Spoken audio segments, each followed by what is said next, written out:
ভূমির চাষ দিছি তা চাষ পেয়ে দেয় নাই। ওই যে আমার ভাতিজে আইবের বেটা আমার দেওয়ারের চল তাই তার বউ আর আমার পালিত কন্যা চাষ করবে দেয়নি। ও ওই নালমিয়ে উনিকে ধরি একটা হায়া ওই অংশুদের জোর দেখা আছে আমরা পেমো সন্তান বলি। আমার বড় ধন আছে, আমাকে বিয়ে করে আনছে, ওনাদের বাচ্চা নাই দেখে আমাকে বিয়ে করে আনছে। তারপরে ওনাকে পালিত মেয়ে জমিন বিক্রি করে ওনাকে বিয়ে শাদী দিয়েছে। আমার বড় ধন গরু বকরি ছাগল সব দিছে। তারপরে উনি আসি আমার ভয়ের উপর অত্যাচার করেছে বলে আমরা হাল দিতে দেবো না। আমরা এখন কি খামো না খামো, আমার তো কোনো সন্তান নেই, আমার তো কোনো নিঃসন্তান, আমরা খাবো কি? আমরা কোনো হুমকি দেই নেই তাদেরকে, তারাই এগিয়ে চলছে পথ।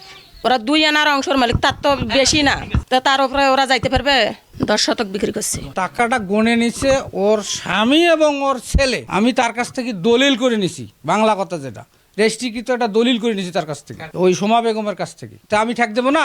এখন উনি যদি বৈধ মালিক হয়, তার মেয়ে যদি হয়, তাহলে আমি কি করব সেখানে? ওরা পুরাটাই চাচ্ছে, ওকে সাইলেন্ট করলে তারা পুরাটাই ভোগ করবে, এটা হলো তাদের হিসাব। সমাধান বাবা মারা গেল, আমরা 2 ফুবে ওখান থেকে আনছি, আনার পর তখন এরা কাবু করছে আমার শরীরে পুষ্পে দেন। তখন আমরা ওরা একদমাত আসি, শরীরটা আসি নিয়ে গেছে, নিয়ে গেবো সেতে পাল্টু করে বিয়ে শাদী দিচ্ছে। তাই মারা যায় তো তাকে শরীরটা নিয়ে মই পুষ্পে দিচ্ছে, মুই আমার মা ওকে নিয়ে দিয়েছে। অভিযোগ দিয়েছে, ওই এসআই মেজারের নামে এন্ডোর্স করা হয়েছে। উনি আজকে ব্যস্ততার কারণে যেতে পারেনি, আগামীকাল সকালে যাবে। তদন্ত সাপেক্ষে আইনগত ব্যবস্থা গ্রহণ করা হবে।